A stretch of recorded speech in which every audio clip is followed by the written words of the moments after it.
Olá pessoal, bem-vindo e bem-vinda ao canal Amu Invest. VGHF11, vale a pena? Venha saber.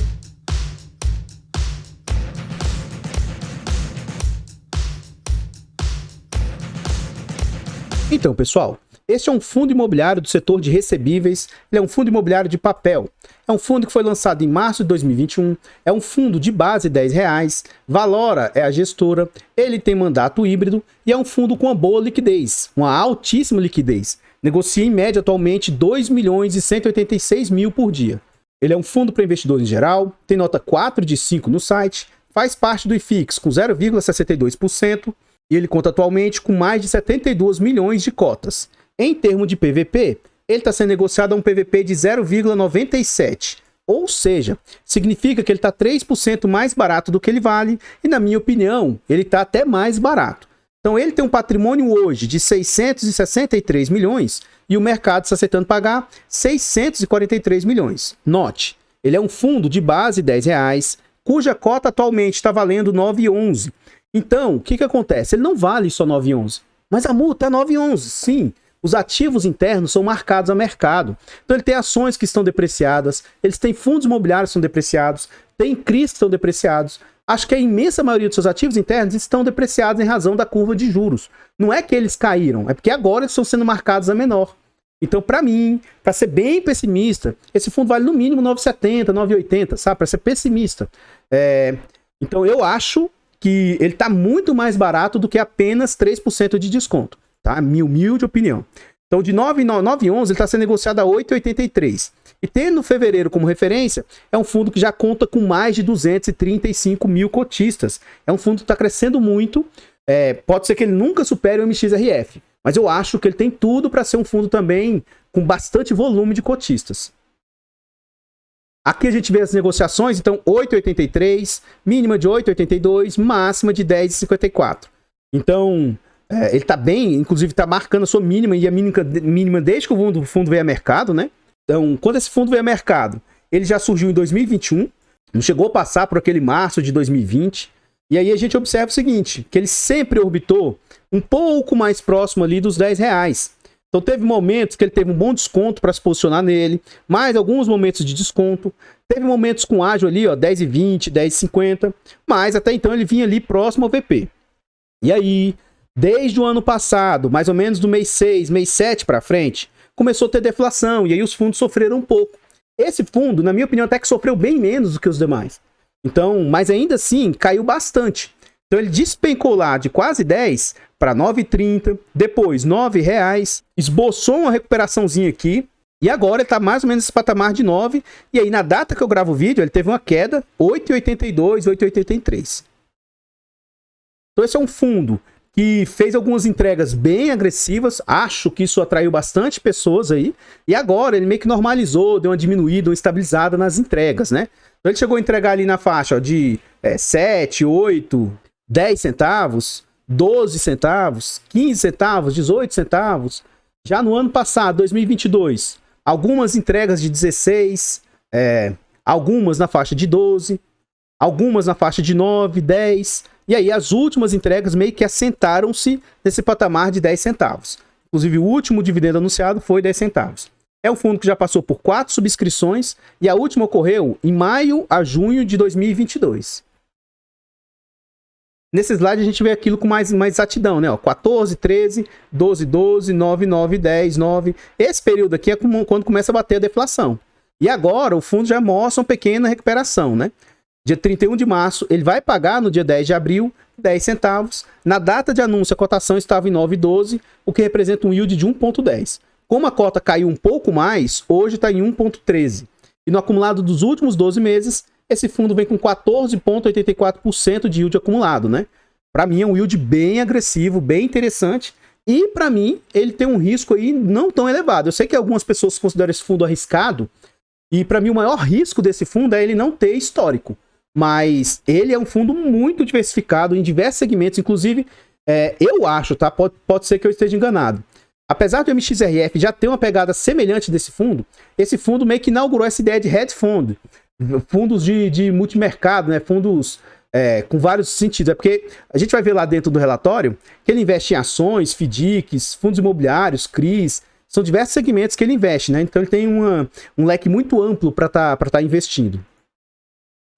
E nesse slide a gente vê que alguns institucionais têm posição no fundo, nada muito considerável. O Mana com 0,15% de exposição, o ITIP com 0,10%, o RECX com quase nada, o ALZM com apenas 10 cotas. Então tem alguns fundos com pouca exposição nele aí.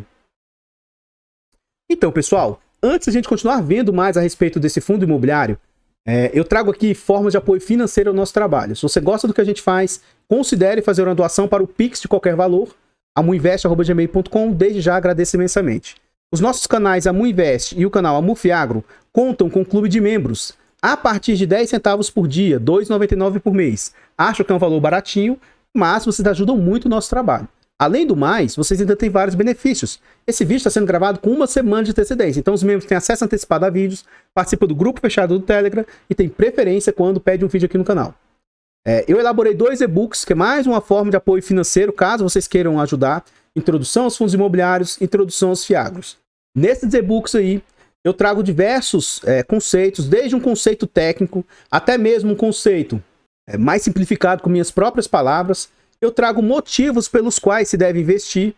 Nesse aqui de fiagro, eu trago até os impactos que a inflação causa nas pessoas que não investem. Então tem um estudo bem bacana aqui que eu trago. Enfim, tem diversas situações que eu verso dentro desse e-book. É um e-book barato, acessível, introdutório, mas que eu acho que pode ajudar bastante os investidores iniciantes, ou até mesmo que já tenham certa bagagem. Volta e meia, alguém me chama no privado, né? E me pede ajuda. Então, assim, eu não indico ativos, nem faço indicação de carteira, mas as pessoas me pedem para eu... Amu, como é que você investe? Me explica aí. Então, eu dou mentoria, consultoria nesse sentido, né? Então, meus mentorados, o pessoal lá do clube de membros, inclusive os inscritos, eu vejo que tem muita dificuldade na hora de estruturar uma carteira. Então, no e-book eu trago insights, ideias, dicas de como se estruturar uma carteira diversificada, né? Então, não é algo aprofundado, mas já dá para pelo menos ter um norte, né? Enfim, em resumo, eu acho que esses e-books são bem baratos, acessíveis e que é uma grande forma de vocês nos ajudarem. Considere comprar para doar para um amigo, um parente ou até mesmo para você mesmo. Isso ajuda demais. O nosso e-book de introdução aos fundos imobiliários e o de introdução aos fiagros, até o final de abril, com o cupom AMU10, AMU20, né? Você vai ter 20% de desconto. E se você comprar os dois juntos, vai estar um link assim, ó, e-book 2 em 1.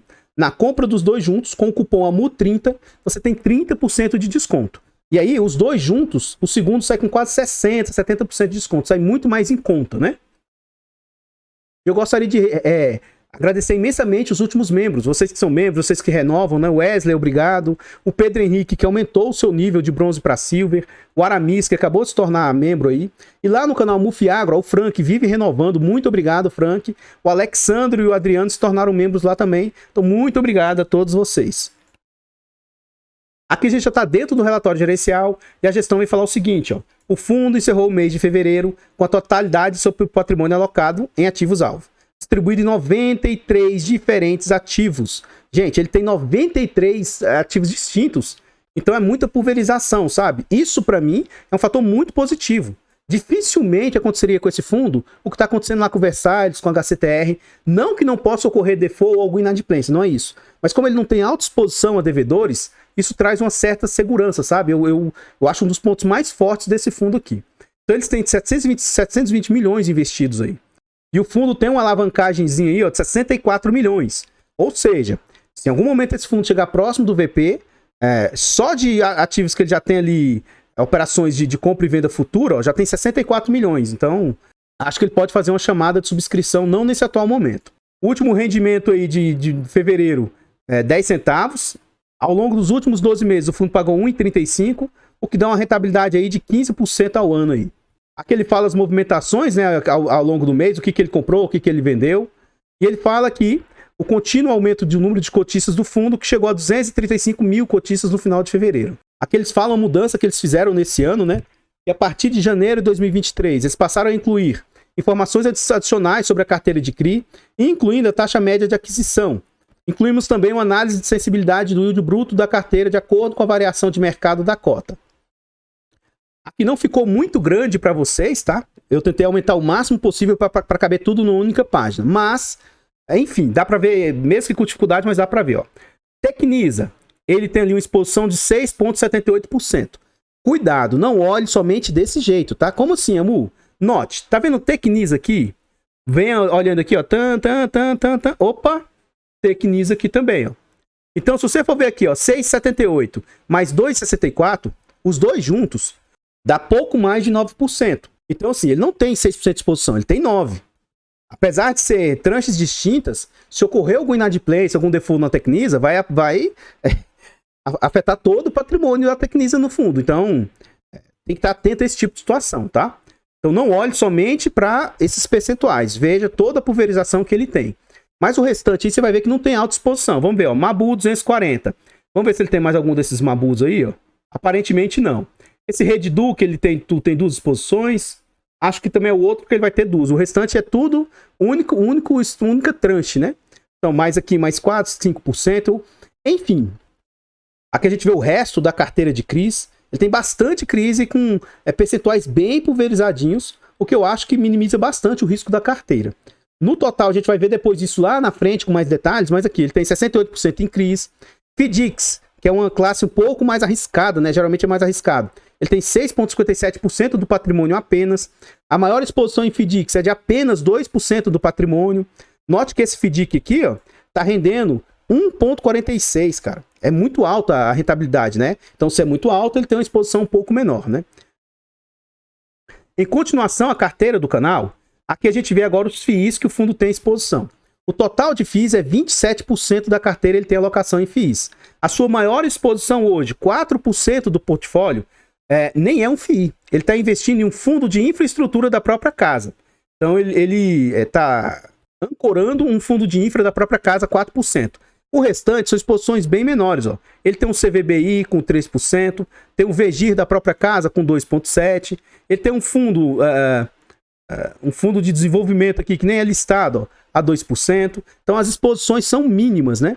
Então, se algum desses fundos sofrer, esse fundo aqui deve sofrer muito menos. Aquilo que eu falei lá atrás, ó, esse fundo também tem exposição em ações, 3% do portfólio está em ação, e aí a ação com maior exposição é essa Alço Sonai aí, ó, 2,05%. Tem ações de shopping, tem ações de construtoras, né, desenvolvedoras. Então, 3% em ações. Ele tem também SPS, que vem a ser uma SPE, AMU. SPE é uma sociedade de propósito específico.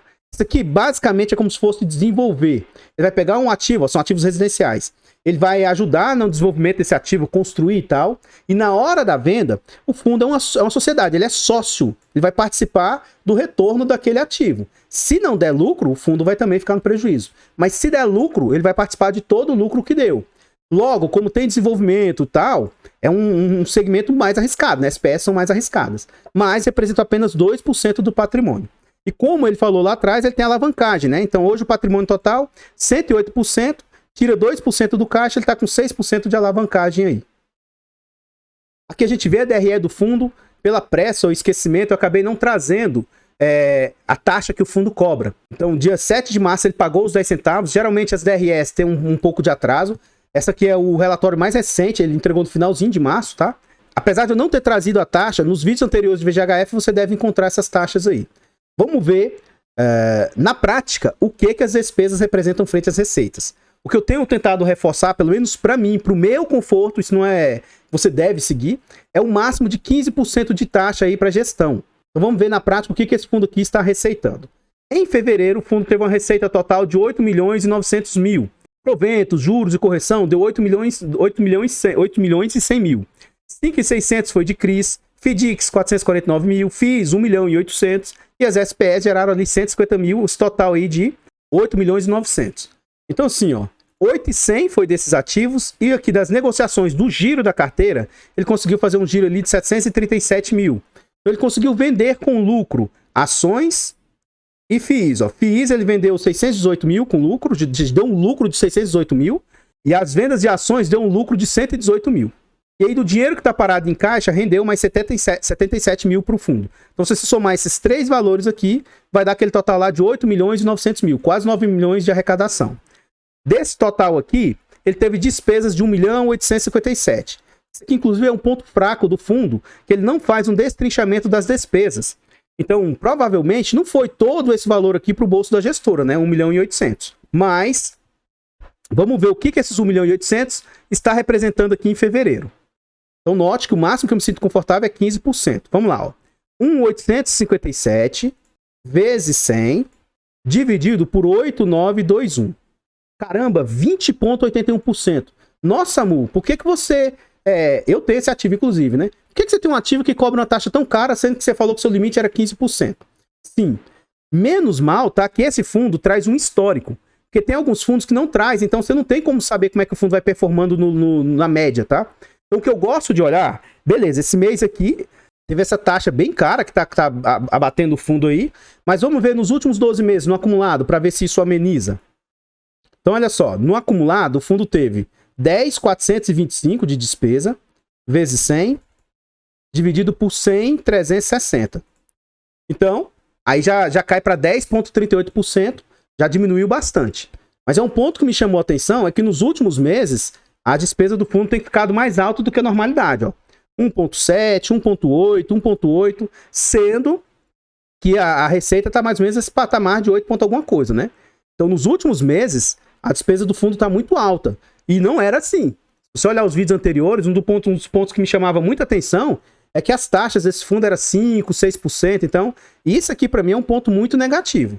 Se o fundo continuar com essa taxaiada cara demais, aí pode ser um motivo para eu ou parar de investir, ou até mesmo vender e disposicionar do fundo e posicionar em outro ativo. Eu não acho justo, e um percentual, vamos supor, poxa, 20% do que o fundo receitou foi tudo para a gestão? De novo, eu não acho que todo esse dinheiro aqui vai para o bolso da gestão. Mas como eles não fazem um destrinchamento de despesa, eu vou considerar como está indo tudo para eles. Aí, a gente corre o risco e 20% ir para a gestão, eu acho isso um absurdo. Então, não era assim, não estava dessa forma. Pode acompanhar todos os vídeos anteriores, que não era desse jeito. Mas eu vou ficar acompanhando, monitorando, para ver se essa despesa vai continuar alta dessa forma, né? Aqui a gente vê aqui, com detalhes aquilo que a gente viu lá atrás, agora tudo consolidado, né? 63% em CRIs, 6% em FDICs, 25% em FIIs, quase 3% em ações e 2,4% em SPS. Do que o fundo possui, ó, 52%, ele vai ter ali exposição ao CDI. Aí, da parte que ele tem exposto ao IPCA, 24,9%, ele vai ter apenas variação positiva. 3,9% vai ter variação positiva com compensação. E 19% não tem proteção, tá? Então esse aqui, ó, caso aconteça deflação, ele desconta e aí desconta futuramente de alguns dos retornos futuros. Tá? Talvez por isso esses impactos aqui, ó, ainda estejam refletindo frente àquele momento de deflação que o fundo teve. Mas acho que em breve esse fundo deve melhorar a performance e voltar a entregar algo na casa de 11, 12 ou 13 centavos. Então, pessoal, antes da gente ver mais slides a respeito desse fundo, agora eu trago aqui para vocês formas de apoio gratuito ao nosso trabalho. Se você gosta do que a gente faz, considere nesse vídeo aqui deixar o like, comentar, compartilhar, se inscrever e ativar o sino. Tudo isso é de graça, não custa nada, mas para a gente faz muita diferença. Comenta aí para nós, e aí? Você conhecia esse fundo? Você tem ele? Você conhece a gestora? Você acha que ele é um fundo bem diversificado? Comenta para nós aí que seu comentário é muito importante para o crescimento e desenvolvimento do canal. Como eu já antecipei, eu tenho esse ativo na minha carteira pública e na minha carteira fechada também. É um ativo que sempre me agradou, principalmente em razão das taxas. E, sinceramente, eu fiquei um pouco decepcionado agora com essas taxas atuais. Caso ela persista, como eu sou cotista do fundo, eu vou mandar uma mensagem para a RI, tentar que eles me expliquem por que está tão alto.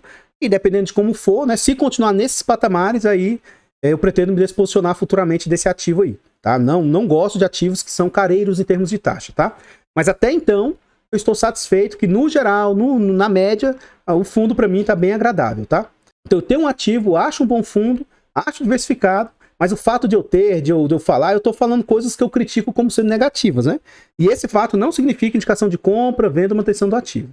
Eu tenho dois canais secundários, o canal Mufi Infra e o canal Mudix, que a gente está tentando chegar a 1.000 inscritos, ó. Já contamos com 164 inscritos no Mufi Infra. E agora, o canal Amudicas entrou em fase de contagem regressiva. Dos 1.000 inscritos, só faltam 74. Se você gosta da gente, vá lá, se inscreva. Ajude-nos a chegar nos 1.000 inscritos lá. Muito obrigado a todos vocês que colaboram, tá? E em breve a gente vai chegar nesses 1.000 inscritos aí. Os nossos 4 canais estão presentes em outras plataformas. Considere lá, seguir, se inscrever. Eu agradeço de coração a todos vocês aí. Por fim, a gente vê a exposição que ele tem. O fundo tem duas estratégias, estratégia de renda e estratégia de valor. Na estratégia de renda, ele pretende fazer carrego, ele quer que o ativo gere renda para ele. Na estratégia de valor, ele pretende vender com lucro. Então, hoje, 22% do portfólio é para giro, 77% do portfólio é carrego. Então, ele tem todos os CRIs, ele quer carregar, 10% dos FIIs, ele pretende segurar, e 3,5% dos FDICs ele pretende segurar. Agora, ó, ele tem ações que ele quer vender, ele tem quase que 15% de FIIs para vender em algum momento, FDICs ele quer vender 2,5%, e as SPS, todas elas ele quer ter lucro, ele não quer carrego, né? E aqui embaixo a gente vê a evolução do patrimônio do fundo, e vem caindo, 9,34, 9,38, 9,22, 9,16, 9,12, 9,11. Ah, meu Deus do céu, mas por que tá caindo? Ora, vocês observam que não para de ter problema aí Agora deu estabilizado e já está até mostrando um arrefecimento, mas o juro futuro está alto. E tudo isso impacta aqui na marcação a mercado, tá? Então, na minha opinião, isso aqui é mais do que normal, está nesse valor e está tendo essa queda que está sendo apresentada aí. Não é porque o fundo está perdendo patrimônio, que ele está dilapidando o patrimônio, não é nada nesse sentido, tá bom? Então, pessoal, o que eu tinha para trazer a respeito do VGHF são somente essas informações. E aqui eu gostaria de agradecer novamente, reiterar. Muito obrigado a vocês que apoiam o nosso trabalho de forma gratuita. Muito obrigado a vocês que apoiam o nosso trabalho também de forma financeira. Em especial os membros, vocês que têm adquirido os e-books. O YouTube ele tem remunerado muito mal. Quase não dá para trazer retorno financeiro do YouTube. Então, quando vocês fazem esses apoios financeiros, ajuda muito a gente continuar fazendo e trazendo esse trabalho gratuito. Então, muito obrigado de coração a todos vocês que têm colaborado aí. Vou ficando por aqui. Eu vou deixar passando vários slides a respeito desse fundo aqui no final do vídeo. E eu espero encontrá-los nos próximos vídeos. Fiquem todos com Deus. Tenham um bom dia, uma boa tarde ou boa noite e... Fui!